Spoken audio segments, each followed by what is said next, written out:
الحمد لله وكفى وسلام على عباده الذين اصطفى أما بعد فقد قال الله تبارك وتعالى في القرآن المجيد والفرقان الحميد فأعوذ بالله من الشيطان الرجيم بسم الله الرحمن الرحيم إنا أنزلناه في ليلة القدر وما أدراك ما ليلة القدر ليلة القدر خير من ألف شهر تنزل الملائكة والروح فيها بإذن ربهم من كل أمر سلام هي حتى مطلع الفجر. وقال الله تبارك وتعالى في موضع آخر إنا أنزلناه في ليلة مباركة. وقال رسول الله صلى الله عليه وسلم إذا كان ليلة القدر نزل جبريل عليه الصلاة والسلام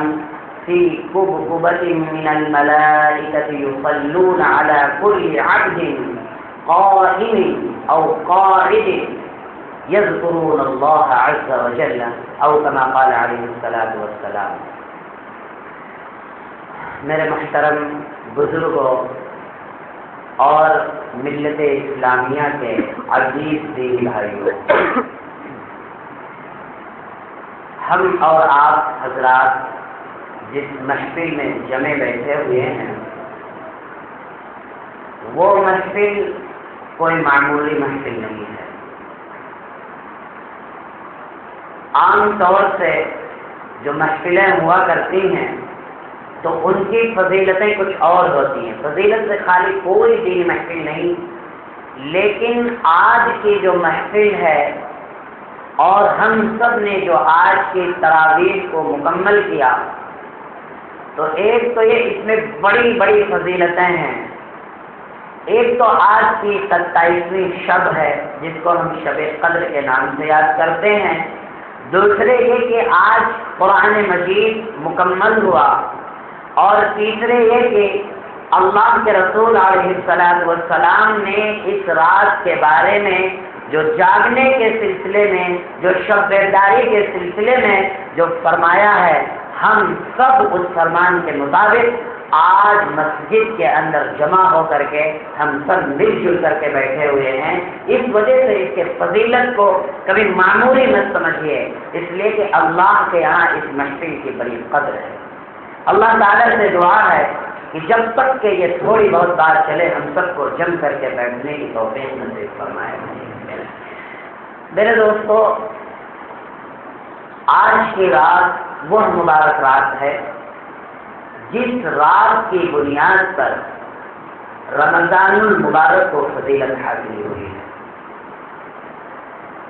جہاں بھی حدیث میں رمضان کا تذکرہ آیا وہاں اس رات کا تذکرہ ضرور آیا. اور یہ رات ایسی مبارک رات ہے کہ اللہ تبارک و تعالی نے اس رات میں قرآن مجید کو لوح محفوظ سے آسمان دنیا پر اتارا. اور حدیث پاک سے پتہ چلتا ہے کہ اسی رات میں حضرت آدم علیہ السلام کے خمیر کو اللہ تبارک و تعالی نے جمع فرمایا اسی شب قدر کی رات میں. اور حدیث میں یہ بھی معلوم ہوتا ہے کہ اسی رات میں اللہ تبارک و تعالی نے ملائکہ کو پیدا کیا، فرشتوں کی پیدائش فرمائی جو ایک نوری اور پاکیزہ مخلوق ہے. یہ تمام فضیلتیں ہیں آج کی رات میں اللہ تبارک و تعالیٰ کے حکم سے حضرت جبرائیل علی نبینا علیہ السلام آپ کی قیادت میں تمام فرشتوں کو اللہ تبارک و تعالیٰ اس دنیا میں بھیجتا ہے. اور حدیث پاک میں آتا ہے کہ اس دنیا میں اتنے فرشتے آ جاتے ہیں کہ اگر ہماری نظروں سے وہ دکھنے لگیں تو انسان کے لیے ایک قدم رکھنے کی جگہ باقی نہ ہو. قرآن مجید کا بھی فرمان ہے اور حدیث پاک کا بھی یہی فرمان ہے. تو اس لیے اللہ نے اس رات کی بڑی فضیلت سے اللہ نے نوازا ہے اس رات کی کیا بھی بیان کیا جائے تو الفاظوں کے اندر انسان اس کو نہیں بیان کر سکتا کہ اس رات کی خصوصیت کیا ہے اور اس رات کو اس امت کو ملنے کی وجہ کیا ہے۔ اس آیت کی شان، اس سورہ کی شان نزول میں بیان فرمایا کہ ایک بار تمام صحابہ کرام رضوان اللہ تعالی علیہم اجمعین تشریف فرماتے ہیں رسول اکرم صلی اللہ علیہ وسلم کی خدمت میں۔ اللہ کے رسول علیہ السلام نے بنی اسرائیل کے قوموں کو اور نبیوں کے تذکرے فرمائے اور فرمایا کہ اس امت میں اور ان نبیوں کی عمریں اللہ تبارک و تعالی بہت بہت دراز کرتا تھا، اتنی لمبی لمبی عمریں ہوا کرتی تھی کہ کوئی تو 80 برس تک مستقل عبادت کرتا تھا، کبھی ایک پلک جھپکنے کے بقدر کسی اللہ کی نافرمانی نہیں کرتا تھا، اور کوئی تو تھا اللہ کے راستے میں جہاد کرتا تھا 80 برس تک، اور کوئی تھا تو صدقہ اور خیرات اپنا پورا دولت اللہ کے راستے میں 80 برس تک لٹایا کرتا تھا۔ یہ تمام فضیلتیں رسول اکرم صلی اللہ علیہ وسلم نے اپنے صحابیوں کو سنایا۔ صحابی مرجھا گئے، مایوس ہو گئے اور کہا کہ اے اللہ کے رسول علیہ السلام، ہم لوگوں کی عمریں تو بہت مختصر ہیں، ہم پوری زندگی اگر عبادت کریں تو ان کی عمر کیا، ان کی عبادت تک ہماری زندگی بھی نہیں پہنچ سکتی، تو ہم لوگ تو اعمال میں پیچھے رہ جائیں گے اور یہ ہم سے باقی لے جائیں گے۔ اتنا سوچنا تھا حضور علیہ السلام کے دل میں بھی ملال پیدا ہوا کہ واقعی میں میری امت تو اعمال میں اس طرح پیچھے رہ جائے گی۔ اتنے میں حضرت جبریل علیہ السلام کا نزول ہوتا ہے اور آپ فرماتے ہیں کہ اے اللہ کے رسول علیہ السلام، خوش ہو جائیے، آپ کے دل کی تمنا کو، آپ کے امتیوں کے دل کے مرادوں کو اللہ نے سن لیا اور فرمایا ہے ایک سورہ پوری آج نازل فرما دی اور کہا کہ میرے بندوں کو سنا دو کہ انا انزلناہ فی لیلۃ القدر، کہ ہم نے آج لیلۃ القدر کو نازل فرمایا۔ پھر آگے سوال بھی ہوتا ہے کہ بھائی لیلۃ القدر کا نام پہلی بار سنا گیا تو اب اس کی تفسیر بیان کرنے کی ضرورت تھی، تو فرمایا جانتے ہو کہ لیلۃ القدر کیا چیز ہے؟ وما ادراک ما لیلۃ القدر، تم کو پتہ بھی ہے کہ لیلۃ القدر کیا چیز ہے؟ پھر فرمایا آگے پھر اسی کی تفسیر فرمایا لیلۃ القدر خیر من الف شہر، فرمایا کہ یہ لیلۃ القدر جس کو ہم شب قدر کے نام سے جانتے ہیں کہ یہ لیلۃ القدر اتنی بڑی، اتنی عظیم اور اتنی فضیلتوں والی رات ہے کہ اگر کوئی بندہ اس رات میں کھڑا ہو کر کے، بیٹھ کر کے، لیٹ کر کے اگر عبادت کرتا ہے، اپنی دین کو قربان کرتا ہے، تو اللہ تبارک و تعالیٰ نے حضرت جبریل علیہ السلام کے ذریعے سے حضور علیہ السلام تک حکم یہ پہنچا دیا کہ بتا دو ایک رات اگر اس نے جاگ لیا تو سوچ لو کہ اس نے 1000 رات سے زائد جاگ کر کے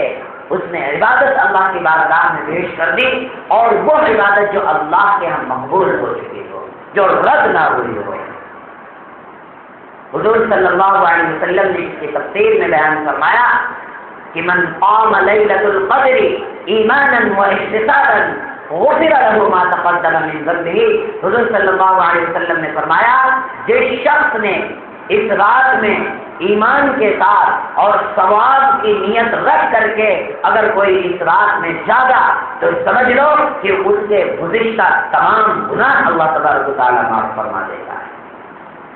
یہ وہ مبارک رات ہے، یہ وہ عظیم رات ہے، اور اس رات میں فرشتوں کا آمد و رفت، یعنی حدیث پاک میں ہے کہ عالم غیب بالکل کھول دیا جاتا ہے، اللہ تبارک و تعالیٰ تمام پردے اپنے عرش سے ان بندوں تک کے ہٹا دیتے ہیں اور براہ راست عالم غیب کے اس زمین کے اوپر نزول ہوتا ہے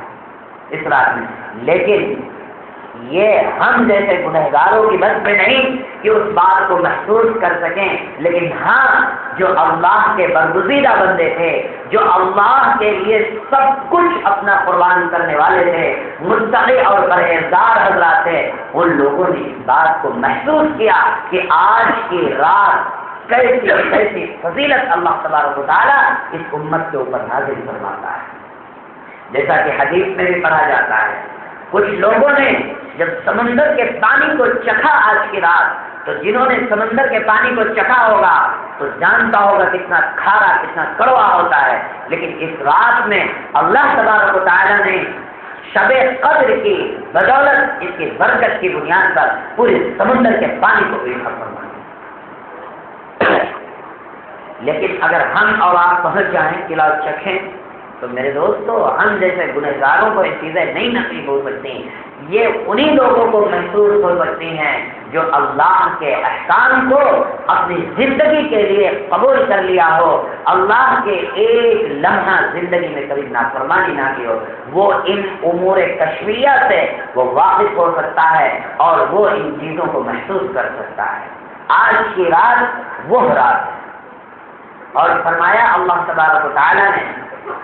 کہ اس رات میں تنزل الملائکۃ والروح فیہا بإذن ربہم من کل امر، کہ اس رات میں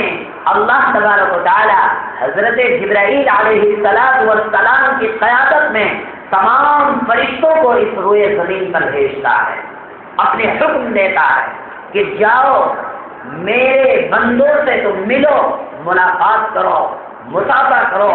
میرے بندوں کا کوئی ایسا گھر باقی نہ ہو کہ جس میں تم پہنچ کر کے ان سے سلام اور مصافحہ نہ کرو، کوئی ایسا گھر نہ ہو۔ لیکن حضور صلی اللہ علیہ وسلم نے کچھ لوگوں کے گھر کو علیحدہ کر دیا، جیسا کہ ہم نے آج صبح اس بات کے اوپر توجہ دلائی تھی کہ خصوصاً آج کی رات وہ کام جو ہم عام دنوں میں کرتے ہیں نہ کریں۔ ہمارے گھروں میں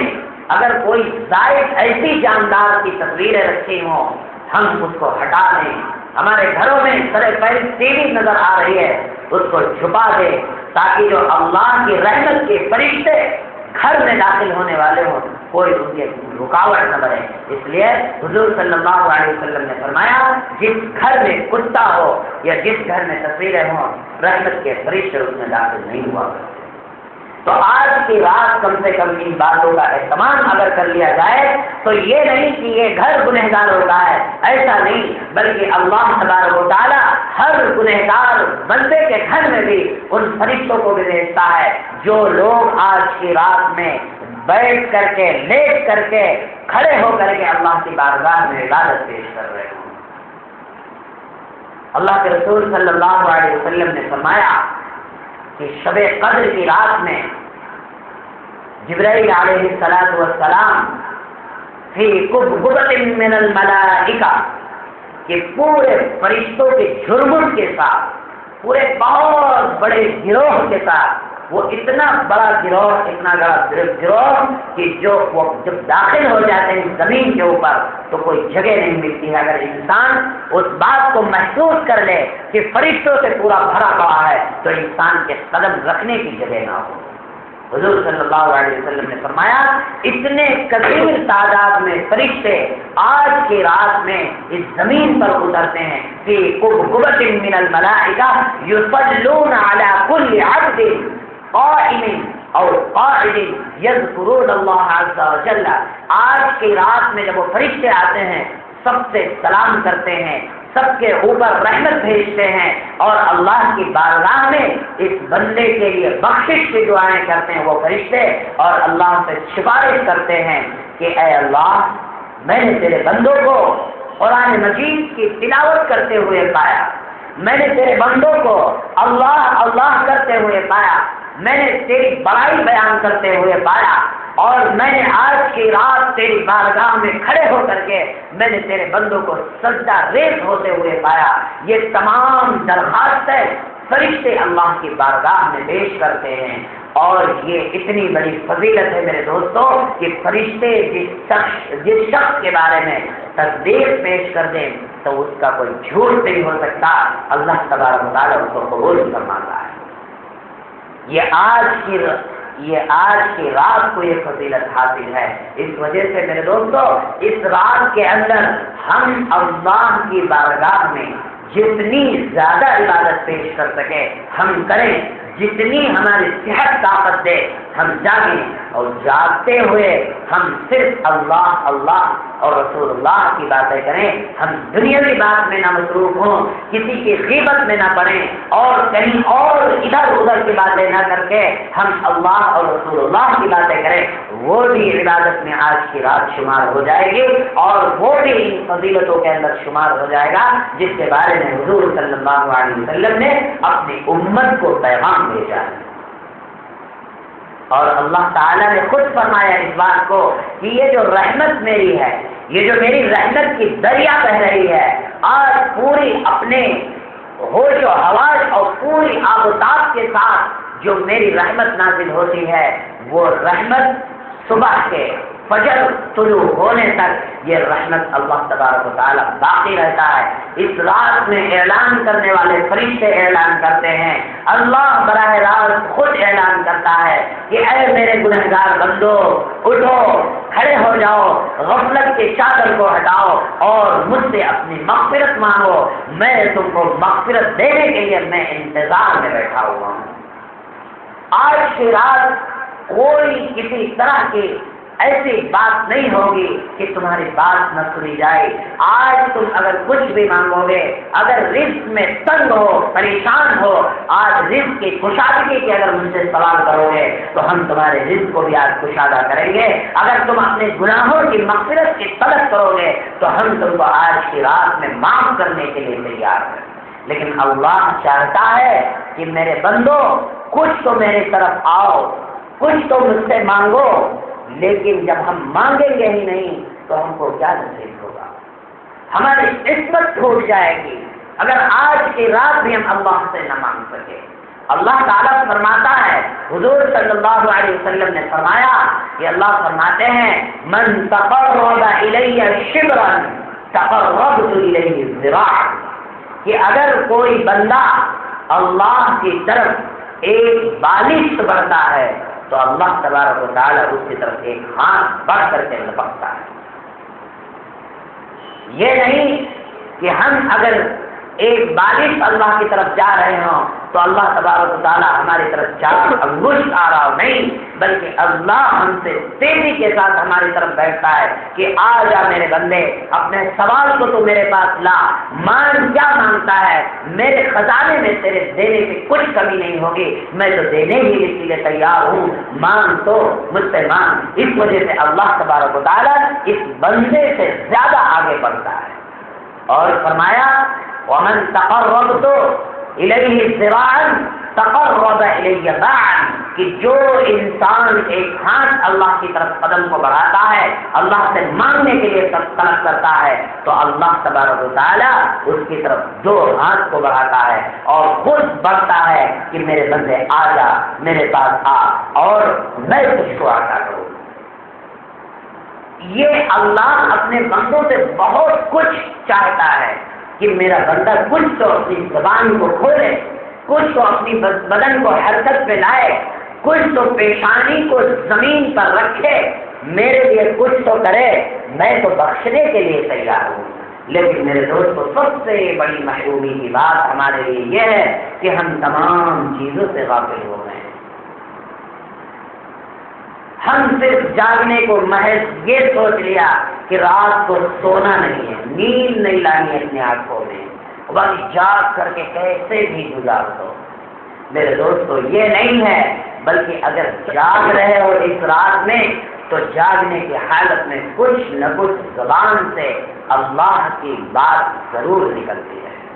تب یہ ہمارا جاگنا اللہ کے بارگاہ میں قبولیت سے نوازا جائے گا۔ اگر ہم یہ نہیں کر سکتے میرے دوستو تو سمجھ لو ہمارا جاگنا محض صرف نیند کو قربان کر دینا ہے، نیند کو برباد کر دینا ہے، اس کے سوا کچھ حاصل ہونے والا ہے۔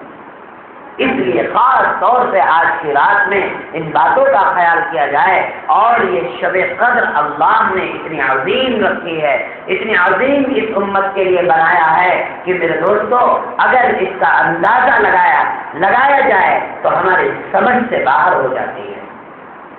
اس لیے اس رات میں سب سے بڑے اعمال جو کرنے والے ہیں وہ یہی ہیں کہ ہم اللہ کے لیے کیسے بھی عبادت پیش کریں، چاہے وہ نماز ہو، چاہے وہ قرآن مجید کی تلاوت ہو، چاہے وہ تسبیحات ہو، کوئی بھی ہم اللہ کی بارگاہ میں عبادت کریں، برابر طریقے سے اللہ تبارک و تعالیٰ اس کو ثواب میں اور اس کو ذکر و اذکار میں شمار کرتا ہے۔ وہ یہ نہیں کوئی ایک نماز پڑھ رہا ہے، ایک قرآن مجید کی تلاوت کر رہا ہے، ایک بیٹھ کر کے اللہ اللہ کر رہا ہے تو ہو سکتا ہے نماز پڑھنے والا اعلیٰ درجے کا ہو، نہیں، بلکہ آج کی رات سب کو برابر بخشش میں اللہ تبارک و تعالیٰ شمار فرماتا ہے۔ اس وجہ سے اس رات کے جتنی بھی ہم قدر سمجھ سکے وہ سمجھیں۔ اللہ اپنے بندوں کو اس رات میں چاہتا ہے کہ بندو تم اپنے گناہوں کی فہرست میرے سامنے لاؤ، تم اپنے گناہ کو، جو بھی تم نے اب تک کے گناہ کیے، گناہ تم کو یاد ہوں گے، نہ یاد ہوں، انجانے سے گناہ ہوئے، سب درخواست میرے سامنے پیش کرو۔ قرآن مجید میں اللہ نے فرمایا الا من تاب وآمن وعمل عملا صالحا فاولئک یبدل اللہ سیئاتهم حسنات وکان اللہ غفورا رحیما۔ اللہ فرماتا ہے کہ جو انسان توبہ کرنے کے بعد اچھے اعمال کرتا ہے، برائیوں کو چھوڑ دیتا ہے، گناہوں کو چھوڑ دیتا ہے، تو اللہ نے فرمایا کہ ہم فَأُولَٰئِكَ يُبَدِّلُ اللَّهُ سَيِّئَاتِهِمْ حَسَنَاتٍ، تو میں اس کے تمام گناہوں کو، برائیوں کو اچھائیوں میں بدل دیتا ہوں۔ لیکن کوئی زبان تو کھولے اللہ کی بارگاہ میں، بغیر زبان کھولے ہم کیا کہہ سکتے ہیں؟ اللہ انتظار میں رہتا ہے کہ میرا بندہ سر جھکائے،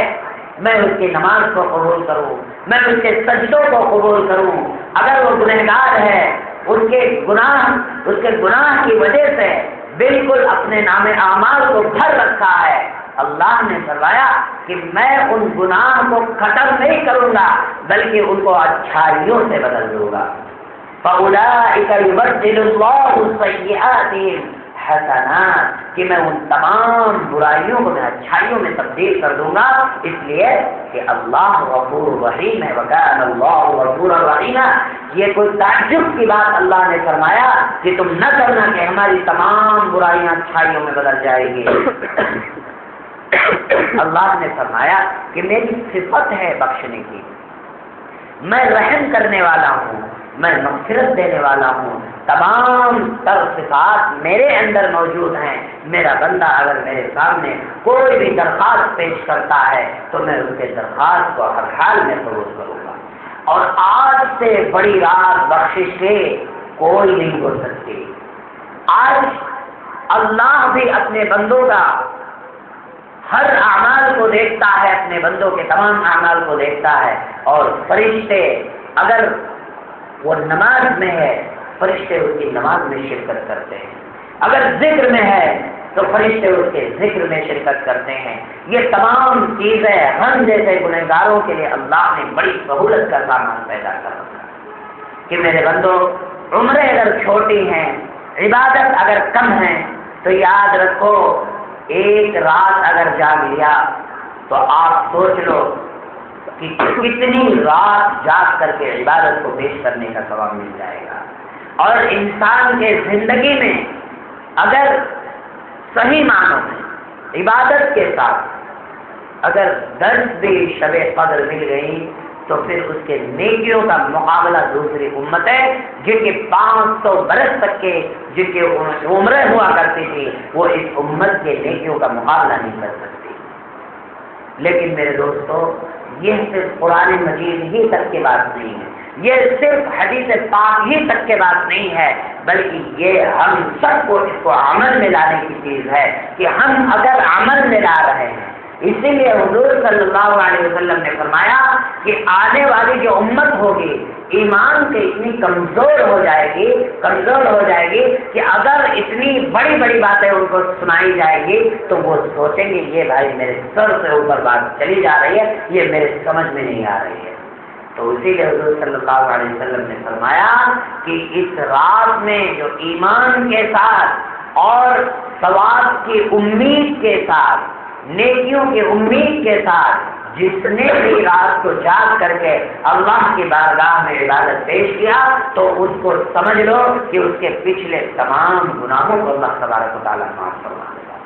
یہ ایمان رکھنے کی ضرورت ہے، کیونکہ یہ دنیا کی کوئی بات نہیں ہے کہ ہم اس کو دکھا سکیں یا کوئی انسان اس کو کھڑا ہو کر کے دکھا لے کہ دیکھو بھائی مشاہدہ کر لو جو چیز بتائی جا رہی ہے وہ بالکل صحیح ہے، بلکہ یہ عالم غیب کی بات ہے۔ یہ جب ہم اس دنیا سے بالکل مر کر کے جب ہم اللہ کے یہاں پہنچیں گے تب یہ چیزیں ہم کو ایک ایک کھول کھول کر کے دکھلائی جائیں گی کہ دیکھو وہی چیزیں ہیں جس کو تو زیادہ اہمیت نہیں دیا کرتا تھا، ہلکے پھلکے میں لے لیا کرتا تھا، یہ اس کی نیکیاں ہیں۔ آج اگر تو اس کی اہمیت کے ساتھ اگر اس بات کو سمجھ لیتا تو آج تیرے لیے کتنی بڑی دولت اللہ تبارک و تعالیٰ یہاں اکٹھا کر دے گا۔ اس لیے میرے دوستو اس رات کے ہر حال میں ہم کو قدر ہونی چاہیے، اور یہ شب قدر ہے، اور اس کے بعد بھی تاک رات آنے والی ہیں، اس میں بھی جاگنے کی کوشش کریں۔ اگر ہم تاک راتوں میں جاگ کر کے اللہ کے رسول علیہ السلام کے فرمان کے مطابق اللہ کے بارگاہ میں حاضر ہو کر کے ہم عبادت کریں میرے دوستوں تو انسان بالکل پاک اور صاف گناہوں سے ہو جائے گا۔ اس لیے اس میں بہت زیادہ اہتمام کریں۔ اللہ نے اسی لیے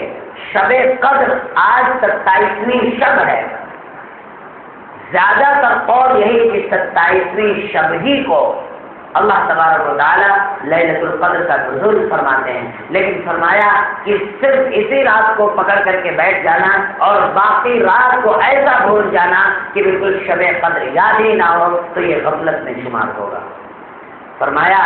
کہ اس رات کے علاوہ اور بھی راتیں جاگا کرو،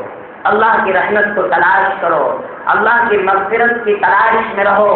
اللہ کی رحمت کب متوجہ ہو جائے بندے کی طرف کوئی کہیں نہیں جانتا ہے، اس وجہ سے آج کی رات کو جاگنا ہی جاگنا ہے، لیکن اس کے بعد کی جو رات آنے والی ہے اس میں بھی ہم اللہ کی بارگاہ میں کھڑے ہو کر کے عبادت پیش کریں تو اللہ تبارک و تعالیٰ سے اللہ کی ذات سے امید ہے کہ ہر رات کو اللہ شب قدر انسان کے لیے بنا دے گا۔ اللہ کے خزانے میں کسی چیز کی کمی نہیں ہے۔ اس وجہ سے اور خصوصاً یہ حدیث پاک میں آتا ہے کہ حضور علیہ السلام کے اوپر یہ رات کو کھول دیا گیا تھا، آپ کو یاد دلا دی گئی کہ بتا دیا تھا کہ فلاں شب میں شب قدر ہوتی ہے۔ حضور صلی اللہ علیہ وسلم گھر میں تشریف فرماتے ہیں، اللہ کی طرف سے حکم آیا کہ اے میرے محبوب آج کی رات شب قدر ہے۔ حضور صلی اللہ علیہ وسلم خوش ہوئے کہ جس کا اللہ نے اتنی بڑی مغفرت کا وعدہ فرمایا ہے چلو صحابیوں میں اعلان کر دو۔ حضور صلی اللہ علیہ وسلم باہر تشریف لائے، دیکھے دو صحابی لڑ رہے ہیں۔ حدیث پاک میں ہے خرج النبی صلی اللہ علیہ وسلم کہ اللہ کے رسول علیہ السلام صرف اس بنیاد پر نکلے کہ میں اپنے صحابیوں کو شب قدر کے نازل ہونے کا میں ان کو بتا دوں تاکہ وہ سب تیاری کر کر کے عبادت میں مشغول ہو جائے۔ نکلے حضور صلی اللہ علیہ وسلم کہ یہاں دیکھا کہ دو صحابی جب لڑ رہے ہیں تو ان کے لڑنے کی اتنی نحوست طاری ہوئی کہ حضور علیہ السلام کو اللہ تبارک و تعالیٰ نے شب قدر کو بلا دیا حدیث پاک میں۔ اب آپ اندازہ لگائیے وہاں کوئی تلوار لے کر کے نہیں لڑ رہے تھے، وہ صحابی کوئی گالی گلوچ نہیں کر رہے تھے نعوذ باللہ، بس کسی بات میں شکر رنجی چل رہی تھی، تو میں چل رہی تھی، صرف اتنی بنیاد پر حضور صلی اللہ علیہ وسلم جیسے اپنے گھر سے باہر تشریف لاتے ہیں کہ ہم صحابیوں کو بتائیں دیکھا لڑائی جھگڑے چل رہے دو صحابیوں کے درمیان، فَتَلَاحَ فُلَانٌ وَفُلَانٌ فَرُفِعَتْ، اللہ نے رسول اللہ صلی اللہ علیہ وسلم نے فرمایا کہ میں نے دیکھا دو صحابی آپس میں فلاں صحابی لڑ رہے ہیں، اللہ تبارک و تعالیٰ نے میرے دل اور دماغ، میرے ذہن سے شب قدر کو اٹھا لیا، میں نکلا، میں بھول گیا کہ میں کون سے دن اور کون سی چیز کو میں بتانے جا رہا تھا صحابیوں کو۔ پھر اللہ کے رسول علیہ الصلوۃ والسلام نے سب کو جمع فرمایا، کہا کہ دیکھو میرے لیے شب قدر کو اللہ نے ظاہر کر دیا تھا، میں سوچا کہ اس فضیلت کی چیز کو تم کو پہنچاؤں، دیکھو تمہارے درمیان فلاں فلاں صحابی جو لڑ رہے تھے اس کی وجہ سے اللہ نے میرے ذہن پہ نسیان طاری کر دیا، اور اس نسیان کی بنیاد پر مجھے اللہ نے یہ بھلا دیا کہ جو تعین کر دی تھی کہ شب قدر فلاں رات میں ہے، اللہ نے بھلا دیا، اب میں کیا کروں؟ تو فرمایا کہ شب قدر کی تلاش صاف راتوں میں کیا کرو۔ تو آپ اندازہ لگا لیں کہ آپسی اختلافات خصوصاً مسلمانوں کے، خصوصاً پڑوسیوں کے، خصوصاً بھائیوں کے، یہ لڑائی انسان کے زندگی کو کمزور کر دیتی ہے، انسان کے ایمان کو کمزور کر دیتی ہیں، انسان کے دل و دماغ کو کمزور کر دیتی ہیں۔ آپ یہ اندازہ لگائیے کہ دو صحابیوں میں آپس میں تو میں ہو رہی تھی، لیکن اس کا اثر حضور علیہ السلام کے دماغ پر اتنا گہرا پڑا کہ اللہ نے حضور علیہ السلام کے دماغ کے اوپر، دل کے اوپر نسیان طاری کر دیا، بھولنے کی چیز ڈال دی، اور اس لڑائی کی نصرت کی بنیاد پر شب قدر چھین لی۔ آپ اندازہ لگائیے کہ یہ لڑائی کتنی خطرناک چیز ہے کہ جس کو ہم معمولی سمجھتے ہیں، جس کو ہم بیٹھے بیٹھے چلتے چلتے گالیوں سے نوازتے رہتے ہیں، کتنی بری چیز ہے۔ اس لیے خاص طور سے لڑائی اور جھگڑے کو بالکل آپس میں نہیں ہونا چاہیے۔ ایمان، لڑائی اور جھگڑے سے ایمان بھی کمزور ہوتا ہے، مسلمانوں کے اندر بھی کمزوری آتی ہے۔ آپ اندازہ لگائیے کہ آج دنیا کے اندر اگر کوئی قوم میں سب سے زیادہ اختلافات اور منتشر بکھری ہوئی ہے وہ صرف مسلمانوں کی ہے۔ غیر قوموں نے تو پھر اپنے دامن کو پکڑ لیا اور سنبھال لیا، ایک رسی کے سرے کو سنبھال لیا، جدھر ان کا سردار چل رہا ہے پوری قوم چل رہی ہے۔ لیکن ہمارے گھر میں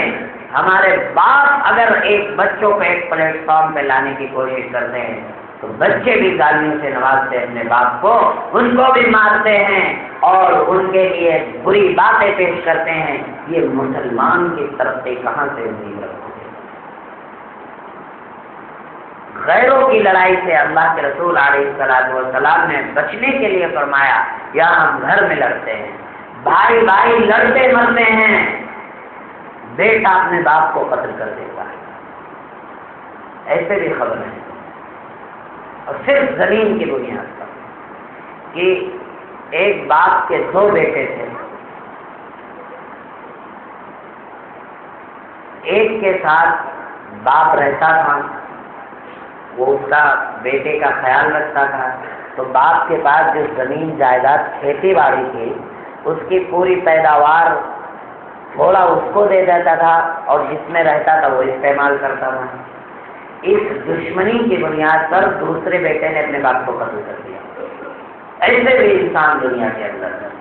اور حضور صلی اللہ علیہ وسلم نے فرمایا کہ دنیاوی غرض پر جس نے بھی اپنے ماں باپ کو ستایا، قتل کی بات تو دور کی ہے، سمجھ لو وہ مرتد ہو گیا، ایمان سے پھر گیا، اللہ نے اس کے دل سے ایمان کو چھین لیا۔ اب جب باپ اور بیٹوں میں اس طرح کی لڑائیاں ہیں، جنگ آرائیاں ہیں، تو ہمارے دوسرے ایمان والے بھائی کو کیا کہا جا سکتا ہے؟ اس وجہ سے میرے دوستو، ان تمام چیزوں سے باہر آئیے، اپنے دل کو بڑھائیے، دماغ کو ان گندگیوں سے پاک کیجیے،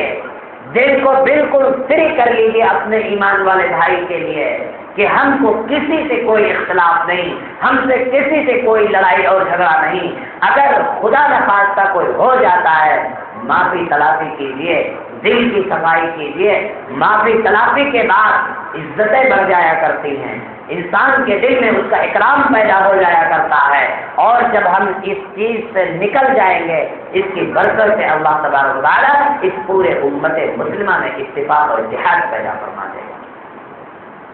اگر ہم انتشار میں رہیں تو اگر کوئی امت مسلمہ کو کوئی مکمل ایک بات جڑنے کے اوپر اگر پیغام پہنچایا جائے گا تو کہے گا ارے اس سے میری لڑائی چل رہی ہے، اس سے میں تو بات چیت بند کر رہا ہوں، اس کی میں کیوں بات مانوں؟ تو کچھ ادھر جا رہے ہیں، کچھ ادھر جا رہے ہیں۔ میرے دوستو، صحابیوں میں سب سے بڑی ایک خاص طاقت جو بنی تھی، مٹھی پر لوگوں نے کتنی بڑی تعداد کے اوپر حاوی ہو کر کے دکھا دیا تھا، وہ صرف اور صرف ایک اللہ کو مان کر کے اور اللہ کے حکموں کے مطابق اپنے آپ کو اس کا پابند بنا کر کے اور پھر بھائی بھائی بن کر کے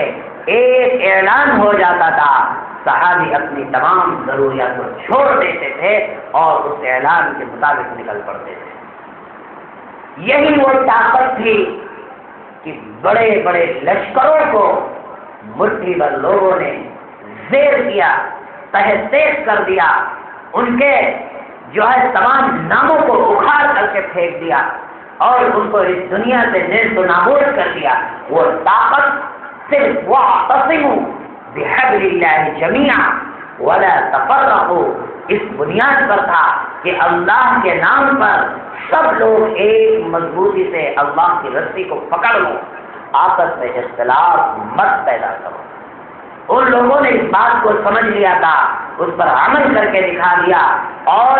جب عمل پیرا ہو گئے تو اللہ تبارک و تعالیٰ نے ایسے مقامات ان کو عطا کر دیے کہ جن قوم کے اوپر کوئی بادشاہت کرنے کے لیے تیار نہیں ہوتا تھا، اللہ نے ایسے لوگوں کو بادشاہ بنایا، بڑی بڑی ملکوں کی سلطنتیں عطا کی۔ حضرت عمر فاروق رضی اللہ تعالیٰ عنہ جیسے شخصیت کو اللہ نے آدھی دنیا پر حکومت عطا کر دیا۔ یہ کون لوگ تھے کہ ان کو پہلے کوئی اپنے حکومت میں شمار نہیں کرتا تھا؟ دوسری قومیں اس دور کے ملک یمن، ملک شام، ملک فارس والے ان کو میدنیوں والی قوم سے نامیاد کرتی تھی، یہ بکریوں کے چرانے والے قوم ہیں، یہ لڑائی اور جھگڑے والے قوم ہیں، ان کو کوئی اچھی نظروں سے اچھی نگاہوں سے نہیں دیکھتا تھا۔ لیکن جب اس کلمے کی بنیاد پر سب جڑے اور اپنے ایمان کو مضبوط کیا تو اللہ تبارک و تعالیٰ نے کسی کو گورنر بنایا، کسی کو بادشاہ بنایا اور کسی کو فوجی کمانڈر بنایا، ہر طریقے کے لوگوں کے صحابیوں میں پیدا کر دیا ہے، اور قیامت تک کے لیے اللہ تبارک و تعالیٰ نے اس امت کو ایک پیغام دے دیا کہ جو بھی میری اطاعت کر کے صحیح معنوں میں مل جل کر کے اگر چلنے والے ہوں گے تو ہم بھی ان کو ایسے ہی ان کو فائز رکھیں گے، نہیں تو ایسا ہوگا کہ ان کو برباد کر دیں گے، ان کے مقابلے میں دوسری قوموں کو کھڑا کر دیں گے۔ یہ تھی اتفاق اور اتحاد کی طاقت۔ ان کے اندر ایک ایمانی روشنی تھی، ایمانی جذبہ تھا، اللہ کے دین پر چلنے کا ایک شوق اور جذبہ تھا، اور اللہ کی نافرمانی کرنے سے ان کو ڈر ہوا کرتا تھا۔ آج ہم کیسے کیسے گناہ کھلے عام کرتے ہیں۔ یہ رمضان جن کو اللہ نے ہر عاقل اور بالغ مسلمان کے اوپر روزوں کو فرض کر دیا، آج دیکھو 50% بھی لوگ روزہ رکھنے والے ہیں۔ پھر ہمارے اوپر مار نہیں پڑے گی، کس کے اوپر پڑے گی میرے دوستوں؟ ہم اللہ کے فرمان کو بھول گئے، ہم اللہ کے حکموں کو اپنی زندگی میں لانا بھول گئے، اس وجہ سے یہ تمام تر ذلتیں ہم کو دیکھنی پڑی۔ آج عوام اپنی بات کو علماء کو اوپر منوانے کے لیے زور اور دبش ڈالتے ہیں، اور علماء حضرات گلا پھاڑ کر کے چیخ کر چلا کر کے لوگوں سے کہتے ہیں ارے کم سے کم رمضان کی تو قدر کر لو، اس کو بھی ماننے کے لیے تیار نہیں۔ اگر باہر کی چیز جو شریعت جس چیز کی اجازت نہ دیتی ہو، کوئی رسم و رواج سے تعلق رکھنے والی ہو، کوئی عالم اس کو نہ کرے، تو یہ عوام کانا پھوسیاں کرتی ہیں بیٹھ کر کے، ایک دوسرے کو کان بھرتی ہیں، ارے یہ نہیں کیا، وہ نہیں کیا، ایسا ہونا تھا، یہ نہیں ہوا۔ اور علماء حضرات منبروں سے قرآن اور حدیث کی روشنی میں پڑھ کر کے اللہ کے رسول کے پیغام کو سناتے ہیں کہ لوگ ان چیزوں سے باز آ جاؤ، یہ قوم ماننے کے لیے تیار نہیں۔ اب یہ قوم کہاں جائے گی؟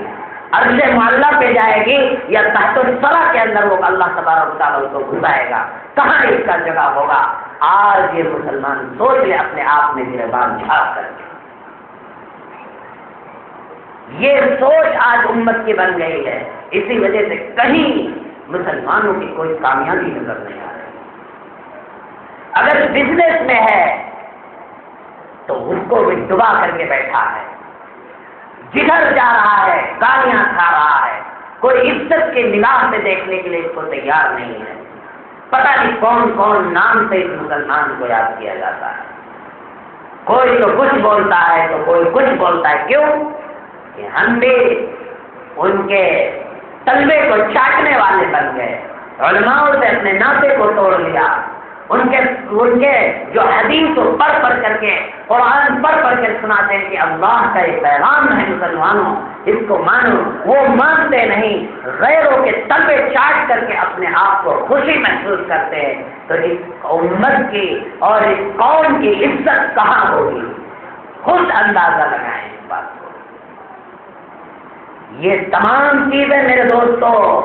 آج مسلمانوں کے اوپر اگر یہ مسلمان نہیں سمجھا تو جو حال فلسطین یا دوسرے ممالک کے مسلمانوں کا ہوا یہاں بھی ہونے کے لیے آپ تیار ہو۔ وہ دن دور نہیں میرے دوستو، آپ کو کوئی میدان میں نکلنے کے لیے نہیں بولتا، آپ اگر مسلمان ہو تو اپنے ایمان کو سمجھ لو کہ ہمارا ایمان کس درجے تک ہمارے سینے میں محفوظ ہے، ہم کیسے آپس میں ایک دوسرے کے بھائی بنے ہوئے ہیں، کس قدر ہم بھائی چارگی کا ایک ماحول پیدا کر رہے ہیں، اور کس قدر ہم اپنے بوڑھے ماں باپ کی قدر کر رہے ہیں۔ جو انسان اپنے ماں باپ کو دھکے دے کر کے باہر کرتا ہے، برے الفاظوں کو سناتا ہے، اس انسان سے کس چیز کی امید کی جا سکتی ہے؟ کس بات کا آسرا کیا جا سکتا ہے کہ یہ قوم اسلام اور دین کے لیے کیا پیش کر سکتی ہے؟ کچھ بھی نہیں کر سکتی ہے۔ جو اپنے ماں باپ کی قدر نہ کر سکتا ہو، جو اپنے ماں باپ کے درد کو محسوس نہ کر سکتا ہو، وہ قوم کی کیا عروج ہوگی؟ اس کی ذلت کے سوا اس کے ہاتھ کچھ لگنے والا نہیں۔ اس لیے میرے دوستو یہ موقع اللہ نے جو زندگی کا عطا کیا ہے یہ بار بار نہیں ملنے والا۔ پھر یہ نہ ہو کہ جب ہم کو جہنم میں ہمارا کباب بننا شروع ہو تب کہیں اللہ ربنا ابصرنا وسمعنا فارجعنا نعمل صالحا انا موقنون۔ اے اللہ وہ جو باتیں بتائی جاتی تھی ہم سب کی مسجدوں میں، جلسوں میں، حدیث پڑھ کر کے، قرآن پڑھ کر کے، اس وقت تو میرے کان میں جو نہیں دیکھتے تھے، لیکن اب میں نے دیکھ لیا اپنی نظروں سے، سن لیا، فرجعنا نعمل صالحا، پھر بھیج مجھے دنیا میں جا کر کے نیک عمل کر کے آؤں۔ اب اگر میں ایک تیری بھی کوئی ناشکری کروں گا تو پھر مجھے اس سے بڑا عذاب دے دینا، لیکن ایک بار مجھے دنیا میں بھیج دے۔ اللہ تعالیٰ کا بس کام ختم، جو اعمال ہے اسی کے مطابق تو اپنی زندگی کو یہاں گزار، تو یہ ہوگا وہاں حشر۔ اس وجہ سے یہاں جو بھی باتیں بتائی جاتی ہیں کوئی مکمل نئی دین کے اوپر کھڑا ہو کر لیکن اتارنے کی کوشش تو کریں۔ ہمارے ایسے بھی لوگ ہیں کہ جو ایک نماز بھی قضا نہیں کرتے، قضا ہو بھی گئی تو جب تک کہ اس کو ادا نہیں کرتے ان کو سکون نہیں ملتا۔ مسائل پوچھتے ہیں لوگ کہ حضرت میں سفر میں تھا، میری نماز قضا ہو گئی، اس کو کس انداز میں ادا کیا؟ خوشی ہوتی ہے، کم سے کم فکر تو ہے، لیکن وہ حضرات مسجد کے پڑوس میں رہنے والے، اذانوں کو سننے والے، اور جو منبر سے قرآن مجید کی تلاوت کی جاتی ہے وہ بھی گھروں میں پہنچنے والے، پھر بھی کان میں انگلیوں کو ٹھوس کر کے ٹی ویوں کو آن کر لیتے ہیں، موبائل کو بجا لیتے ہیں، گانے سنتے ہیں، فلموں کو دیکھتے ہیں، لیکن مسجد کو نہیں آتے ہیں۔ تو کیا حل ہوگا؟ یہ باتیں میں اس لیے بولتا ہوں، یہ نظریں دیکھتی ہیں مسلمانوں کو۔ انسان ہے، الانسان خطا، الانسان مرکب من الخطأ والنسیان، انسان تو بھول چوک اور خطاؤں سے بنا ہے، کوئی فرشتہ نہیں بن سکتا۔ ہر شخص کی زندگی میں کچھ نہ کچھ گناہ ہوتے ہیں، لیکن اللہ اپنے رحمت کے دروازوں کو کھولتا ہے کہ میرے بندوں کچھ تو میرے لیے کرو تاکہ میں تجھے معاف تو کروں۔ اللہ انتظار کرتا ہے ان باتوں کا، لیکن پھر بھی ہم ان باتوں کو نہیں سمجھ سکتے میرے دوستوں، تو سمجھ لو ہماری کیا اللہ کے یہاں حشر ہوگا۔ ہم چاہے وہ روزے دار ہو، غیر روزے دار ہو، ہم صرف شب قدر ہی تک کی عبادت مانتے، روزہ۔ کل سے آج الحمدللہ ہمارے جو محفل نظر آ رہی ہے سب محلے کی تو ہیں، کوئی ایسا تو نہیں بنگلور شہر سے آ گیا ہو، دوسرے گاؤں سے آ گیا ہو، مہمان ہوگا کوئی الگ بات ہے، لیکن سب اپنے یہیں کے باشندے ہیں۔ لیکن یہ اور نمازوں میں یہ قوم کہاں رہتی ہے؟ افسوس ہوتا ہے مسلمانوں، اب ہم اتنی باتیں آپ کو بتا رہے ہیں، لیکن کل ہی سے اس کا اثر ہو جائے گا کہ فجر میں صفوں کی کمی، تعداد کی کمی، باقی نمازوں میں تو کیا کہنا، یعنی ہر نمازوں میں دھیرے دھیرے کمی، اور عید کے بعد تو بس آزاد، ہمارا کام ختم، اب اللہ کی ذمہ داری شروع۔ میرے دوستو، ایسا دین اپنا نہیں چاہتا، یہ دل کے اندر اتارو اس بات کو، اس زندگی کو غنیمت سمجھو، اس کی اہمیت کو سمجھو کہ اللہ اپنے بندوں سے کیا چاہتا ہے۔ ارے بھائی، ہم نے 5 وقت اگر نماز ادا کر لی تو کون موت آئی جا رہی ہے؟ بڑے بڑے تجارت کرنے والے، بزنس کرنے والے، نوکریاں کرنے والے، وہ بھی 5 وقتی نمازوں کے پابند ہیں۔ آپ جائیے ان سے پوچھئے کہ بھائی آپ نماز کے لیے جاتے ہیں کتنے لاکھ کا نقصان ہو جاتا ہے؟ آپ اگر نماز کے لیے آفس سے نکل گئے تو کون آپ کو جو ہے نوکری سے برخاست کر دیتا ہے؟ نہیں، یہ عذر نہیں چلے گا، اور یہاں کچھ بھی نہیں، کوئی کام نہیں، ادھر ادھر پھر رہے ہیں، مسجد کے بغل سے نکل جا رہے ہیں، نماز کو نہیں آتے ہیں، کتنی بڑی محرومی کی بات۔ اس وجہ سے ایسے ہی لوگوں کے لیے آج کی رات ہے کہ اپنے گناہ کی لسٹ کو نکالو، رکھو سامنے، اللہ سے درخواست کرو، رو، گڑگڑاؤ، توفیق طلب کرو کہ اللہ اب تک کی جو میری غفلت کی زندگی تھی وہ مجھے معاف فرما دے، آج سے مجھے توفیق دے کہ میں سمجھوتی نمازی بنوں۔ یہ ارادہ کرو، اللہ آپ کے دل میں ہمت پیدا کرے گا، اللہ آپ کے دل کو جگائے گا کہ جہاں کہیں بھی آپ رہیں گے اللہ اکبر کی صدائیں مسجد کے میناروں سے بلند ہوں گی، حی علی الصلاح، حی علی الفلاح کی آوازیں آپ کے کانوں میں پڑیں گی، آپ کا دل جاگے گا، آپ کو بھی اپنے کام کو چھوڑنا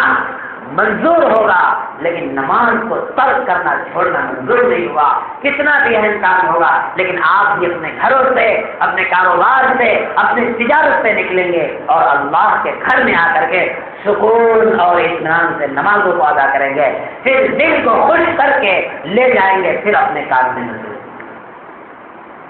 یہ آج کی رات اسی لیے رسول اکرم صلی اللہ علیہ وسلم نے فرمایا کہ ایمان کے ساتھ اور ثواب کی نیت اور یقین کے ساتھ آج کی رات تم عبادت کرو، اللہ سے توفیق مانگو، اپنے گناہوں کی بخشش کو مانگو، طلب کرو فَأُولَٰئِكَ يُبَدِّلُ اللَّهُ السَّيِّئَاتِ حَسَنَاتٍ، اگر تمہارا نام اعمال پورا برائیوں سے سیاہ ہو چکا ہے، کرامن کاتبین نے اگر لکھ کر کے جو ہے تمہارے اس رجسٹر کو فل کر دیا ہے، اللہ اس کو کاٹے گا نہیں بلکہ وہ نیکیوں سے بدل دے گا۔ اللہ تو اپنے بندوں سے اتنی محبت کرتا ہے، اللہ اپنے بندوں سے نفرت نہیں کرتا ہے کہ ہم لوگ اگر ہم نے کوئی بات کہی نہیں مانا نفرت پیدا ہو گئی، آپ نے کوئی بات کہی ہم نے نہیں مانا ہم سے نفرت پیدا ہو گئی۔ اللہ اپنے بندوں سے نفرت نہیں کرتا، ہرگز نہیں کرتا۔ اللہ اپنے بندوں کو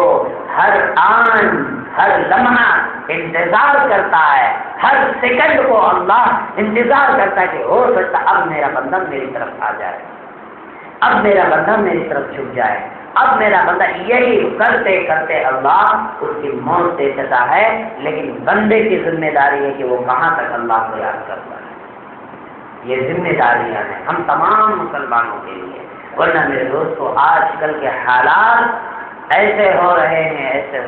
ہیں مسلمانوں کے اوپر خصوصاً جس کو بیان کرنا بھی گوارا نہیں کیا جاتا۔ اس وجہ سے کم ایمان تو ہو اپنے پاس، کچھ بھی نہ ہو دنیا میں، ایمان لے کر کے گئے تو کم سے کم کل ایسے ظالم لوگوں کے سامنے کھڑا ہو کر کے انسان سینہ کھول کر کے تان کر کے کھڑا تو ہو سکتا ہے کہ دنیا میں بہت ستایا، بڑے نامے ہم کو دیے اور بہت برائی میرے ساتھ کیا، لیکن آج دیکھ میرے اللہ کا کیا فیصلہ ہے۔ دنیا میں تجھے ذلت کی نگاہوں سے اور کیسے کیسے ناموں سے مجھ کو یاد کیا کرتا تھا، لیکن میرے دل میں ایمان تھا، میں اللہ کا ماننے والا تھا۔ آج دیکھ میں تجھے دیکھ رہا ہوں، اللہ تجھے ذلیل کر رہا ہے، رسوا کر رہا ہے، اور اللہ کے ہاں آج میری کتنی بڑی منزلت اور قدر ہے۔ تو کم سے کم یہی چیز میرے پاس اگر ہو تو کل ہم اس بات کو اللہ کے کہہ تو سکتے ہیں۔ لیکن دنیا میں مارے جا رہے ہیں، وہاں بھی مار پڑے تو کیا حاصل ہوگا مسلمانوں، کیا بچا کے لے جائے گا یہ مسلمان؟ اس وجہ سے یہ تمام باتیں دل کو جھنجھوڑنے والی ہیں۔ کبھی آپ تنہائی میں سوچے تو کہ میرے ایمان کے نام پر میرے سینے میں کیا ہے؟ کبھی سونے کے ٹائم آنکھ بند کر کے آپ سوچیے کہ میں مسلمان ہوں، میرا نام مسلموں کے لسٹ میں لکھا جاتا ہے، میں اللہ کا ماننے والا ہوں، رسول اکرم صلی اللہ علیہ وسلم کا عاشق ہوں، ان کا غلام ہوں، لیکن کیا ہے میرے دل میں کیا ہے؟ صرف نعرہ لگا دیا بس عشق ہو گیا، یا صرف اللہ کے رسول کے نام پر ہم نے لٹا دیا بس ہو گیا عشق؟ نہیں، بلکہ اللہ کے رسول علیہ السلام کا فرمان ہے کہ سچا میرا عاشق وہ ہے جو میری سنتوں کے مطابق اپنی زندگی کو گزارے، جو میں نے فرمایا اس کو مکمل اپنی زندگی میں لانے کی کوشش کرے، جن چیزوں کو میں نے منع کیا مکمل اس سے بچنے کی کوشش کرے، وہ میرا سچا عاشق ہے۔ اور ایک وہ ہے کہ بے نمازی ہو، نماز صرف جمعہ ہو، نماز صرف عید اور بقرہ عید کی ہو، لیکن ہم زور شور سے نعرے بلند کر رہے ہوں، پھر ہم کہیں عاشق رسول ہے۔ ایسے عاشق رسول کی اتنی پٹائی ہوگی اللہ کے ہاں کہ تو نے اسلام کو برباد کیا، اسلام کو تو نے بدنام کیا، اور تو نے اس کی صحیح تصویر کو اسلام کی جو ہونی تھی اس کو پیش نہیں کی، غیروں کے دل میں تو نے اسلام کو بدنام کر کے رکھ دیا کہ عشق رسول کیا چیز ہے۔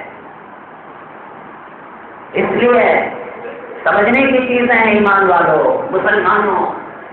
یہ باتیں آپ چلتے پھرتے ہیں، سوشل میڈیا آج ہر گھر میں موجود ہے، ہر شخص کے پاس سیکنڈوں کے میسجیں، حالات پورے دنیا کے ہیں۔ آپ اندازہ لگاؤ مسلمانوں کی کیا اہمیت ہے۔ ہم نے اپنے آپ کو برباد کر دیا، ہم اپنے آپ کو لٹا دیے۔ میرے دوستوں سمجھو، اور ہماری شروعات دین کی وہیں سے ہو کہ ہم نمازی بن جائیں، اور جو نمازی بن گیا تو سمجھ لو اللہ اس کے زندگی کو آہستہ آہستہ ضرور بدل دے گا۔ اس کو سیدھے ٹرک پر لا کر کے اللہ ضرور کھڑا کر دے گا. لیکن جس کے زندگی میں نماز نہیں تو دنیا کی نیکیاں کر ڈالو. اول ما یحاسب به العبد یوم القیامہ الصلاۃ، کہ جو میدان محشر میں سب سے پہلے جس چیز کے بارے میں سوال ہوگا وہ نماز ہوگا. فإن صلحت صلح سائر عمله، نماز درست نکلے تو تمام اعمال درست. وإن فسدت فسد سائر عمله، نماز خراب، نماز اس کے زندگی میں نام اعمال میں نہیں تو ہم نے کتنی بھی دیگر نیکیاں کر رکھے سب کے سب ہم مٹی میں مل جائیں گے. اس وجہ سے اللہ نے اس زندگی کو دے کر کے موقع عطا فرمایا ہے. اس موقع کو ہم اپنے آپ میں قیمتی بنائیں میرے دوستو، اور آج ہی سے شروعات کریں. اپنے پچھلے گناہوں کو اللہ کے سامنے رکھیں. اے اللہ، میں نے تو اپنے آپ کو گناہوں کے دلدل میں پھنسا دیا، اب میں نکل نہیں سکتا، لیکن اگر تم نکال کر کے کھڑا کر دے تو میں اگلی اپنی زندگی کو تیری مرضی کے مطابق گزاروں گا. اگر اس طرح نیت کر کے آج کی رات سے اگر انسان شروع کر لے تو انشاءاللہ اس کی زندگیوں میں بھی خوشیاں آئیں گی، اس کے گھروں میں بھی خوشیاں آئیں گی، اس کے کاروبار میں بھی خوشیاں آئیں گی.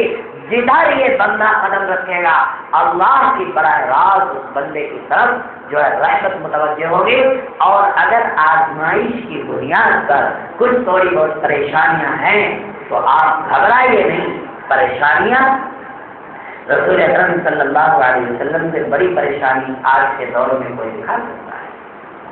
جس گھر میں کئی دن فاقے ہوتے ہوں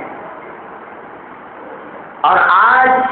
ہمارے یہاں مہینوں کا غلہ جمع رہتا ہے. حضور صلی اللہ علیہ وسلم کے گھر میں تو بن گیا آج تو صبح کا معلوم نہیں ہوا. 1 دن 2 دن 3 دن تک گھروں میں فاقہ ہوا کرتے تھے. کیا ایمان کمزور تھا نعوذ باللہ؟ آپ اندازہ لگاؤ کہ حضور علیہ السلام کی زندگی میں کیا کمی تھی. کیا اللہ محبت نہیں فرماتا تھا اپنے پیارے حبیب سے؟ لیکن نہیں میرے دوستو، یہ امت کو پیغام دینا تھا کہ دیکھو ایمان دولت سے مت بناؤ، ایمان اپنی ذات سے بناؤ. دولت ہے تو ایمان ہے ایسا نہیں، بلکہ ایمان کا تعلق دولت سے کوئی واسطہ نہیں. ایمان نماز کی طرف کھینچتی ہے اور نماز دولت نہیں چاہتی، بلکہ اگر نمازی بن گیا تو اللہ اس کی زندگی میں ضرور خوشی عطا کرے گا. اس لیے میرے دوستو یہ آج ہی رات سے عزم کیا جائے اور اپنے آپ کو نیکیوں میں بڑھایا جائے کہ ہم کتنی زیادہ نیکیاں کر سکتے ہیں. اور مسلمانوں، جو علماء کرام کی طرف سے ذمہ داران اپنے ملک کے ذمہ داروں کی طرف سے جو باتیں آتی ہیں کہ مسلمانوں سے اتفاق اور اتحاد کے لیے بولو، جڑے، آپسی انتشار اور اختلاف کو ختم کریں، لڑائی اور جھگڑے کو ختم کریں. ایمان کی بنیاد پر جس طرح صحابہ کرام رضوان اللہ تعالی علیہ مجمعین نے اپنے آپ کو ایک نمونہ پیش کیا امت کے لیے، آ جائیں اس پہ، ماں باپ سے قدردان ہو جائیں، بھائی کی عزت کرنے والے بنیں، پڑوسیوں کو تنگ نہ کریں، ستائیں نہیں. یہ تمام باتیں ہو جائیں میرے دوستوں، وہی دور قائم ہو جائے گا آج بھی. لیکن اگر اتفاق اور اتحاد نہیں ہوا تو سمجھ لو کہ اس قوم کو اللہ اگر رحم کر دے تو اللہ کا فضل ہے، ورنہ جب اللہ کے لیے کچھ نہیں کریں گے تو اللہ بھی ہمارے کو آزاد چھوڑ دے گا اور میرا جو تیری مرضی ہو کر. پیٹ رہا ہے پیٹ، مار کھا رہا ہے کھاتا ہے، ذلت کی زندگی گزار رہا ہے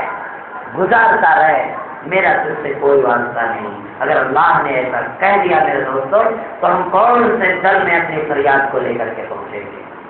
کہاں جا کر کے کس سے سنائیں گے اپنی اس داستان کو، اپنے اس افسانے بازی کو کس سے کہیں گے؟ اللہ ہی تو وہ ذات ہے کہ جس سے ہم ہر طریقے کی باتوں کو کہہ سکتے ہیں، اور اللہ اپنے بندوں سے محبت کی بنیاد پر سنتا بھی ہے اور مانتا بھی ہے. عطا بھی کرتا ہے۔ اس وجہ سے میرے دوستوں ان باتوں کو اپنے دل کی گہرائیوں میں اتارو، بالکل گرہ لگا کر کے رکھ لو کہ انشاءاللہ ہم لڑیں گے نہیں، جھگڑیں گے نہیں۔ لوگ خالی دادا گیری کی بنیاد پر لڑائی کرتے ہیں کہ لوگ ہم کو ڈرنے والے پیدا ہو جائے، لوگ ہمارے نام سے کانپیں۔ ارے میرے دوستو، کون سی بھول ہے تیری ہمت کرتے ہوئے میرے بارے میں کچھ بولنے کی؟ اوہو، یہ ہمت فرعون کو اللہ نے کیسے ہمت دکھائی؟ آپ حضرات تو فرعون کو ایک نمونہ بنا دیا، اللہ نے اس امت کے لیے نمونہ بنا دیا کہ فرعون سے بڑا ظالم آج تک کوئی نہیں گزرا تھا جس نے اپنے ہاتھ کو انا ربکم الاعلی بول دیا تھا کہ میں دنیا کا سب سے بڑا رب ہوں، لیکن اس کا کیا حشر ہوا۔ اس وجہ سے طاقت پر، دولت پر نہیں کرانا چاہیے۔ اللہ کے بندے، ایک کمزور، ایک مفلس، ایک بے صحت نحیف کمزور انسان اور ایک طاقتور، اللہ کی نظر میں دونوں ایک حیثیت رکھتے ہیں۔ اس وجہ سے ان باتوں میں نہیں پڑنا چاہیے۔ ایمان کی بنیاد پر سب بھائی بھائی ہو، سب کے یہاں اللہ کی بڑی قدر ہے، سب کو اللہ ایک نظر سے دیکھتا ہے۔ اس وجہ سے اللہ اپنے بندوں پر جب ظلم ہوتا ہوا دیکھتا ہے، ایک بھائی دوسرے بھائی پہ اگر ظلم کرتا ہے تو فرمایا کہ کل قیامت کے دن اس کا بدلہ اس کو دیا جائے گا۔ اور بدلہ کیا ہوگا؟ اگر اس نے ایک تماچا مارا تو نہیں جا مار لے، نہیں، اس کے نیکیاں چھین کر کے اس کو دے دی جائیں گی۔ وہ نیکیاں کم پڑ جائیں گی تو اس کے گناہ اٹھا کر کے اس پہ لاد دیا جائے گا۔ جا بتاؤ، کچھ ہماری زندگی میں نیکیاں ہیں، کچھ صدقات خیرات ہیں، کچھ تھوڑی بہت نمازیں ہیں، وہ بھی ظلم و زیادتی کی بنیاد پر کل میدان محشر میں اس کو چھین کر کے دے دیے جائیں گے، تو پھر ہمارا کیا حشر ہوگا؟ اس وجہ سے میرے دوستوں، مسلمان بنو،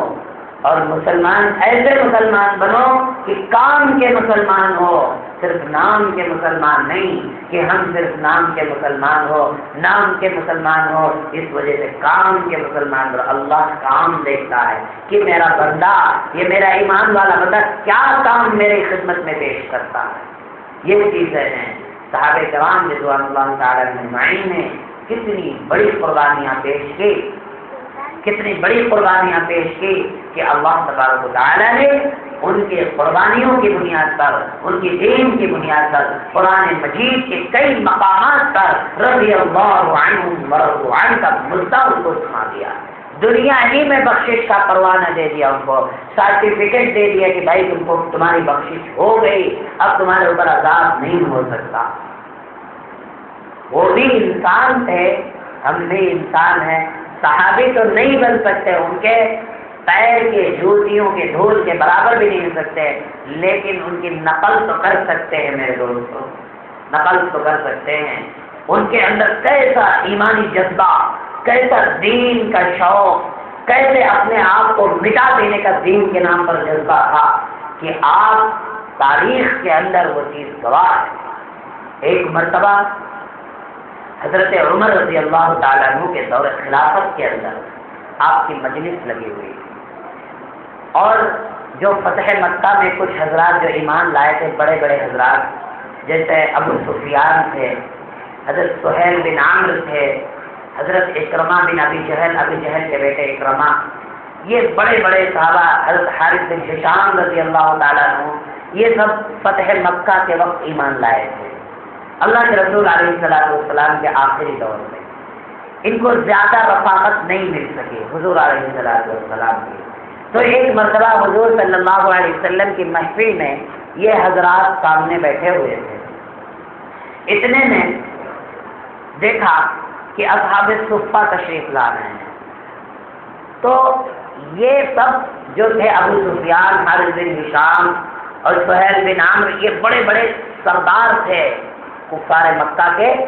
یعنی مکے کے سرداروں میں ان کا شمار ہوا کرتا، مالداروں میں تھے، ان کی عزت ہوا کرتی تھی۔ یہ سب آگے بیٹھے تھے، اور اصحاب صفہ ایسے تھے کہ اگر ان کو کوئی کھانے کے لیے دے جاتا تھا تو وہ کھا لیتے تھے، ان کو کھانے کے لیے ان کے پاس کچھ نہیں ہوا کرتا، لیکن ایمان کی بنیاد پر اتنی قدر تھی کہ حضرت عمر رضی اللہ تعالیٰ عنہ کے سامنے یہ سرداران مکہ بیٹھے ہوئے تھے، ایمان لا چکے تھے، صحابی ہو چکے تھے، اتنے میں اصحاب صفہ آئے تو حضرت عمر رضی اللہ تعالیٰ عنہ نے ان سرداروں سے ذرا پیچھے ہٹیے، ان کو جگہ دیجیے، اصحاب صفہ کو آگے بیٹھا دیا، وہ سرداروں کو پیچھے کیا، اتنے میں حضرت بلال آ گئے، حضرت سلمان فارسی آ گئے، حضرت مقداد رضی اللہ تعالیٰ عنہ، یعنی وہ غریب غلام مسلمان صحابی آ رہے ہیں تو ان کو پیچھے ہٹا رہے، سرداروں کو پیچھے پیچھے۔ حدیث پاک میں ہے کہ ان کو بالکل جھوٹیوں پہ بیٹھا دیا جاتا ہے، بالکل باہر مجلس، جو بھی مسلمان آ رہا ہے صحابی ان کو جگہ آگے مل جا رہی ہے، یہ سردار پیچھے کھسکتے تھے، جہاں جوتیاں پڑی ہوئی تھی اتار اتار کے بیٹھ رہے تھے وہاں ان کو جگہ ملی ہوئی، سردار تھے، ان کو یہ بات ناگوار گزری، اور ابو سفیان نے کہا رضی اللہ تعالیٰ عنہ نے، آپس میں جو یہ بڑے بڑے چار سردار سے گفتگو کی کہ دیکھو میرے ساتھ کتنی بڑی ناانصافی ہوئی ہے، جو بعد میں آئے اس کو آگے جگہ ملتی ہے، ہم لوگ کو جھوٹیوں پہ لا کے ڈال دیا۔ مجلس ختم ہوئی، یہ حضرات پہنچے حضور صلی اللہ علیہ وسلم حضرت عمر رضی اللہ تعالیٰ عنہ کی خدمت میں۔ اس سے پہلے جب گفتگو ہو رہی تھی تو حضرت اکرمہ بن ابی جہل رضی اللہ تعالیٰ عنہ نے کہا بھائی اس میں غلطی حضرت عمر کی نہیں ہے، غلطی تو میری ہے، اور یہ کیسے ہو سکتا ہے؟ کہا کہ دیکھو حضور صلی اللہ علیہ وسلم پر ایمان لانے اولین حضرات ہیں یہ، تو ان کو اول جگہ مل رہی ہے، ہم لوگ سب سے آخر میں، اور ہم لوگ مسلمانوں کے خلاف کتنی جنگیں لڑی، کتنے صحابیوں کو شہید کیا، تو آج ہم کو یہودیوں میں جگہ ملے، کیا اس میں برائی ہے؟ لیکن بہرحال دل کے سکون کے لیے حضرت عمر رضی اللہ تعالیٰ عنہ کے سامنے پہنچتے ہیں اور کہتے ہیں کہ اے حضرت عمر رضی اللہ تعالیٰ عنہ، آپ نے جو معاملہ میرے سامنے پیش کیا میرے دل میں تو بڑا ناگوار گزرا، لیکن واقعی میں غلطیاں ہم لوگوں کی ہیں، ہم لوگوں کی، ہم تو ایمان میں بعد میں داخل ہونے والے لوگ ہیں، اس وجہ سے ہم کو بات کی جگہ ملی، لیکن ہم دنیا میں تو کیسے بھی رہ سکتے ہیں، لیکن آخرت میں ہم پیچھے رہنا نہیں چاہتے،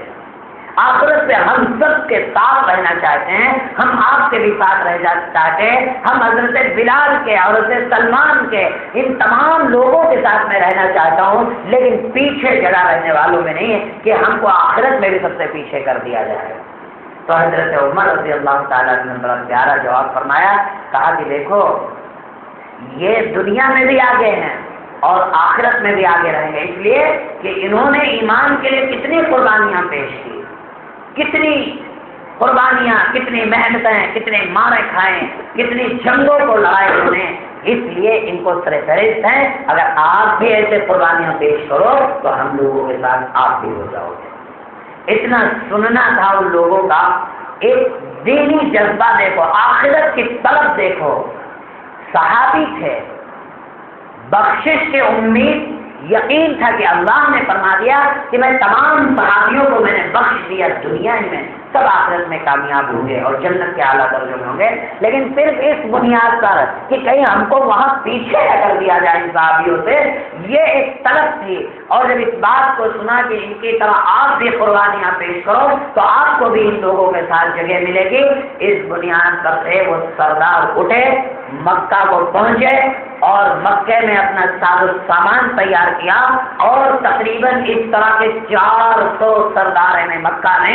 اپنے آپ کو تیار کیا کہ چلو اللہ کے راستے میں نکلنے کے لیے، ورنہ پھر ہم حضرت بلال سے بھی پیچھے ہوں گے جو یہاں غلامی کی زندگی بسر کرنے والے تھے، حضرت سلمان کی طرح، حضرت مقداد کی طرح ایسے صحابیوں کو ہم کو پیچھے جگہ مل جائے گی۔ یہ تمام سردار جب نکلے ہیں تو مکے کے اندر ایک بحران مچ گیا، رونا چیخنا چلانا ہو گیا، ملک شام کی طرف انہوں نے رخ کیا، اور ملک شام میں جنگ یرموک کا موقع تھا،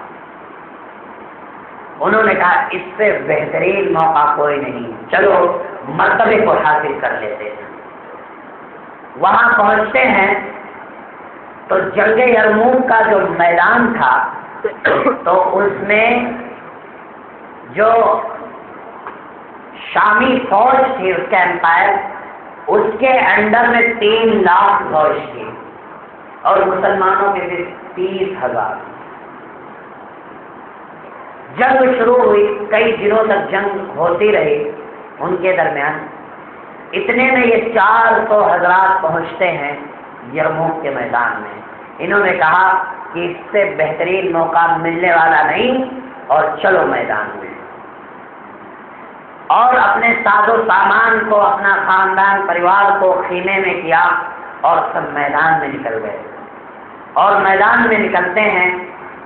جنگ شروع ہوتی ہے. کیونکہ ان کی فوج زیادہ ہونے کی وجہ سے وہ ان مسلمانوں پر حاوی ہو رہے تھے. اور تاریخ کے اندر ہے کہ اتنا حاوی بڑھتے آ رہے تھے کہ مسلمان صحابی اپنے خیمے تک پہنچ گئے. اتنا ہونا تھا، یعنی مسلمان کے قدم پیچھے ہٹنے لگے تھے اس فوج کی زور میں. اتنے میں حضرت اکرامہ رضی اللہ تعالیٰ عنہ کھڑے ہوتے ہیں اور نعرے تکبیر بلند کرتے ہیں، اور اپنے سر سے جو خود ہوتا ہے لوہے کا حفاظتی، اس کو اتار کر کے پھینکتے ہیں اور کہتے ہیں چلو. اب یہاں ہار اور جیت کی بات نہیں ہے، اب یہاں تو صرف مرنے اور مرانے کی بات ہے. چلو اتنا ہونا تھا کہ نعرے تکبیر کو بلند کیا، اور جتنی بھی حفاظتی چیزیں تھیں سب اتار کر کے بدن سے پھینکی. ادھر حضرت سفیان نے پھینکا، ادھر حضرت حارث بن حشام نے پھینکا. سب نے اپنے اپنی چیزوں کو حفاظتی پھینک کر کے نکلے ہیں جو. تو تاریخ گواہ ہے جنگ یرموک کی کہ یہ جو 400 افرادوں کی بھیڑ جب گھسی ہے اس 3 لاکھ کی فوج کے اندر، تو وہ شامی فوجوں کو ایسا بھاگنا پڑا کہ ان کی کوئی ہوا تک نہیں ملی وہ کہاں ہیں. لیکن یہ مجاہدین نے ایسی قربانیاں پیش کی کہ ان 400 لوگوں میں چند افراد بچے تھے، باقی سب کے سب شہید ہو گئے. اتنے میں حضرت خالد بن ولید رضی اللہ تعالیٰ عنہ جب حضرت اکرمہ اپنی جو ہے خود کو اتار کر پھینک رہے تھے، تو خالد بن ولید رضی اللہ تعالیٰ عنہ کی کمانڈری میں یہ مسلمانوں کی فوج تھی، وہ آ کر کے پکڑے، چونکہ وہ ان کے رشتے دار ہوا کرتے، کہا ایسی جان کو ہلاکت میں مت ڈالو. لیکن حضرت اکرمہ نے جو ہے حضرت خالد بن ولید رضی اللہ تعالیٰ عنہ بڑے بھی تھے، ہاتھ جھٹکا اور کہا کہ ہٹو، دور ہٹو، اور میں آج اس جنگ کو یا تو میں مروں گا یا ماروں گا، اس کو فتح کرنا ہے یا اپنی جان کو قربان کرنا ہے. اتنا ہاتھ جھٹک کر کے اندر گھستے ہیں اور پوری جنگی میدان کو بالکل بدل دیتے ہیں. اتنے میں حضرت خالد بن ولید رضی اللہ تعالیٰ عنہ ڈھونڈتے کہ وہ 400 لوگوں میں کون نظر آ رہا ہے. حضرت اکرمہ رضی اللہ تعالیٰ عنہ جب نظر آتے ہیں، دیکھتے ہیں ہاتھ بھی کٹے، پیر بھی کٹے، بالکل جسم لہو لہان. آپ پوچھتے ہیں کہ کیا حال ہے؟ تو کہا کہ میں جس مقصد کے لیے نکلا تھا میں نے کامیابی حاصل کی. اور اب جا کر کے حضرت عمر سے پوچھنا کیا اب مجھ کو وہ مقام مل سکتا ہے جو حضرت بلال کو ملا ہوا ہے، جو حضرت سلمان فارسی کو ملا ہوا ہے.